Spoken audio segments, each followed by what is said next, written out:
আমি এখন মাননীয় সংসদ সদস্য মাওলানা দেলোয়ার হোসেন সাইদী সাহেবকে বক্তব্য রাখার জন্য অনুরোধ জানাচ্ছি। নাহমাদুহু ওয়া নুসাল্লি আলা রাসূলিহিল কারীম ওয়া আলা আলিহি ওয়া আসহাবিহি আজমাইন। আউযু বিল্লাহি মিনাশ শাইতানির রাজীম। বিসমিল্লাহির রহমানির রহিম। মাননীয় স্পিকার, আপনি এই মহান সংসদের স্পিকার হিসেবে নির্বাচিত হয় আমরা জাতীয় সংসদের পক্ষ থেকে আপনাকে অন্তরের অন্তঃস্থল থেকে মোবারকবাদ জানাচ্ছি। মাননীয় স্পিকার, আমি আজ এই সংসদে দাঁড়িয়ে ওই মহান আল্লাহ পাকের প্রশংসায় সেজদা অবনত হচ্ছি, যিনি 1 অক্টোবরের ব্যালট যুদ্ধের মাধ্যমে সুদীর্ঘ 5 বছরের দুঃশাসন, সীমাহীন দুর্নীতি, ইসলাম বিরোধী কর্মকাণ্ড, দেশব্যাপী ভয়াবহ সন্ত্রাসের মোকাবেলায় 4 দলীয় ঐক্য জোটের মহা বিজয় দান করেছেন এবং যার ফলশ্রুতিতে আজকে আমরা এই মহান সংসদে দাঁড়িয়ে কথা বলার সুযোগ লাভ করেছি। মাননীয় স্পিকার, আপনার মাধ্যমে আমি আমার অন্তরের অন্তঃস্থল থেকে দেশবাসীকে ধন্যবাদ জানাই। বিশেষ করে আমার নির্বাচনী এলাকা পিরোজপুর, নাজিরপুর, ইন্দুরকানীবাসী ভাই বোনদের প্রতি কৃতজ্ঞতা জানাই, যাদের অক্লান্ত পরিশ্রমে এবং মূল্যবান ভোটের মাধ্যমে আমি নির্বাচিত হয়ে মহান সংসদের সদস্য হওয়ার সুযোগ লাভ করেছি। মাননীয় স্পিকার, বাংলাদেশের 13 কোটি মানুষকে যারা পরিচালনা করবেন, আজকে তারাই এই মহান সংসদে বসে আছেন। আমি আপনার মাধ্যমে তাদের উদ্দেশ্যে কিছু কথা বলতে চাই। জবাবদিহিমূলক সরকার, কল্যাণমূলক সরকার ও সুস্থ প্রশাসন, এই বাক্যগুলি আমরা প্রায় শুনে থাকি। এই বাক্যগুলির অর্থ সরকার স্বৈরাচার নয়, বরং জনগণের কল্যাণে জনগণ নিকট দায়বদ্ধ সরকার, যা আব্রাহাম লিঙ্কনের ভাষায় by the people, for the people, of the people. বর্তমান পৃথিবীতে মূলত গণতান্ত্রিক দেশে এখন সরকারকে বিবেচনা করা হয়।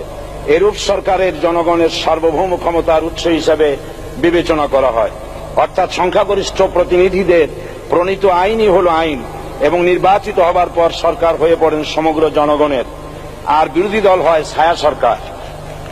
মাননীয় স্পিকার, সরকারকে সঠিক পথে পরিচালনার জন্য বিরোধী দলকে অপরিহার্য বিবেচনা করা হয়। বর্তমান গণতান্ত্রিক চেতনা বেশি পুরনো নয়, মানুষ মূলত রাজতান্ত্রিক স্বৈর শাসনের সাথেই বেশি পরিচিত। বস্তুত বর্তমান পৃথিবীতে গণতান্ত্রিক শাসন ব্যবস্থায় জবাবদিহিমূলক, কল্যাণমূলক, স্বচ্ছ প্রশাসনের যে কথাবার্তা আমরা শুনতে পাই, এর প্রথম উপস্থাপক হলেন বিশ্বনবী হযরত মুহাম্মদ রাসূলুল্লাহ সাল্লাল্লাহু আলাইহি ওয়াসাল্লাম। বর্তমান গণতান্ত্রিক ব্যবস্থাপনার সাথে ইসলামের মূল পার্থক্য হল সার্বভৌমত্বের ধারণা নিয়ে। ইসলামের দৃষ্টিতে সার্বভৌমত্বের মালিক জনগণ নয়, মালিক হলেন আল্লাহ রাব্বুল আলামিন। কিন্তু সরকার গঠন ও পরিচালনা জনগণের ইচ্ছার ভিত্তিতে হতে হবে। জনগণের ইচ্ছার বিরুদ্ধে ক্ষমতায় থাকার অধিকার ইসলামের স্বীকৃত নয়। মাননীয় স্পিকার, সাধারণত লক্ষ্য করা যায় সরকার, সরকারি কর্মকর্তা ও কর্মচারীবৃন্দ জনগণের উপর নানাভাবে জুলুম, নির্যাতন বা শোষণ করে থাকে। জনগণের খাদেম না হয়ে তারা হয়ে পড়েন জনগণের প্রভু। তারা জনগণের সম্পদকে তসরুপ করে। এই অবস্থা থেকে মুক্ত করার জন্য রাসূল করিম সাল্লাল্লাহু আলাইহি ওয়াসাল্লাম সরকারি কর্মকর্তা ও কর্মচারীদের মধ্যে তীব্র দায়িত্ব অনুভূতি জাগ্রত করে তিনি বলেন, ঘুষ দাতা ও গৃহীতা উভয় জাহান্নামী। নবী করিম সাল্লাল্লাহু আলাইহি ওয়াসাল্লাম আরো বলেছেন, আমরা যদি কাউকে কোনো রাষ্ট্রীয় দায়িত্ব প্রদান করি, তখন সেই ব্যক্তি তার ব্যক্তিগত কাজ যতটা নিষ্ঠা ও আন্তরিকতার সাথে পালন করে, রাষ্ট্রীয় দায়িত্ব যদি সেভাবে পালন না করে, তবে কিয়ামতের দিন তাকে উল্টো করে জাহান্নামে নিক্ষেপ করা হবে।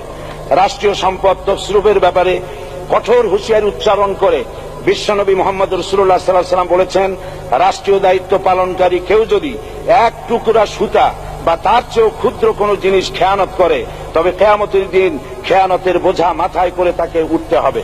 মাননীয় স্পিকার, আল্লাহ রসুল যে সরকার ব্যবস্থা প্রতিষ্ঠা করেছিলেন, তা সত্যিকার অর্থে ছিল জনকল্যাণমূলক সরকার। তার সরকারে দায়িত্ব পালনকারী ব্যক্তিবর্গের মধ্যে চরম দায়িত্ব অনুভূতি জাগ্রত করে দেওয়া হয়েছিল। এটা সম্ভব হয়েছিল কেবলমাত্র আখিরাতের তীব্র বিশ্বাস ও মহান আল্লাহর দরবারে জবাবদিহিতার অনুভূতির মাধ্যমে। মানুষের নিকট জবাবদিহিতা পাশ কাটিয়ে যাওয়া যায়, কিন্তু আল্লাহর নিকট জবাবদিহিতা পাশ কাটানোর কোনো সুযোগ নেই। মাননীয় স্পিকার, নবী করিম সাল্লাল্লাহু আলাইহি সাল্লামের সরকার ব্যবস্থাপনায় সবাই যেমন আইনের দৃষ্টিতে সমান অধিকার ভোগ করেছে, ঠিক তেমনি ভাবে রাষ্ট্রের নাগরিক হিসাবে সবারই মৌলিক চাহিদাসমূহ পূরণ হয়েছে। ঋণগ্রস্ত এতিম অসহায় জনগণ রাষ্ট্রীয় তহবিল থেকে সহযোগিতা লাভ করেছে। মূলত এটা জনকল্যাণমূলক সরকারের ধারণা বিশ্ববাসী তখনই প্রথম অবলোকন করে। মাননীয় স্পিকার, নবী করিম সাল্লাল্লাহু আলাইহি সাল্লাম সরকারি কর্মকর্তাদের বিরুদ্ধে কোনো অভিযোগ পেলে তখনই ব্যবস্থা গ্রহণ করতেন। আইনের চোখে সবাই সমান এবং এ কারণেই শাসকদের আত্মীয় স্বজন কারো পক্ষে সম্ভব ছিল না জনগণের উপরে জুলুম করা। খলিফা ওমর রাদিয়াল্লাহু তাআলা আনহুর এক ছেলে অপরাধী প্রমাণিত হলে সে দণ্ডভোগ থেকে রেহাই পায়নি, এমনকি এতে তার মৃত্যুদণ্ড হয়েছিল। আবার খলিফা নিজেকে আইনের ঊর্ধ্বে মনে করতেন না, তাই বর্ম চুরির ঘটনা আলী রাদিয়াল্লাহু তাআলা আনহু কাজীর দরবারে সাধারণ ফরিয়াদির মতো উপস্থিত হন। নিজের ছেলে ও চাকরের সাক্ষী যথেষ্ট না হয় কাজী খলিফার বিপক্ষে রায় দেন। এখানে বিচার বিভাগ ছিল সম্পূর্ণ স্বাধীন এবং শাসন বিভাগের নিকট তার কোনো দায়বদ্ধতা ছিল না। মাননীয় স্পিকার, এসব হলো ইতিহাস। মুসলমান আজ অনুসরণ করতে চায় না তাদের অতীতের গৌরবোজ্জ্বল কর্মপদ্ধতিকে। সে এখন কাফির মুশরিকদের কিরানক স্বার্থ পূজারী আখেরাতে জবাবদিহিতা শূন্য বাগাড়ম্বর এক জাতি।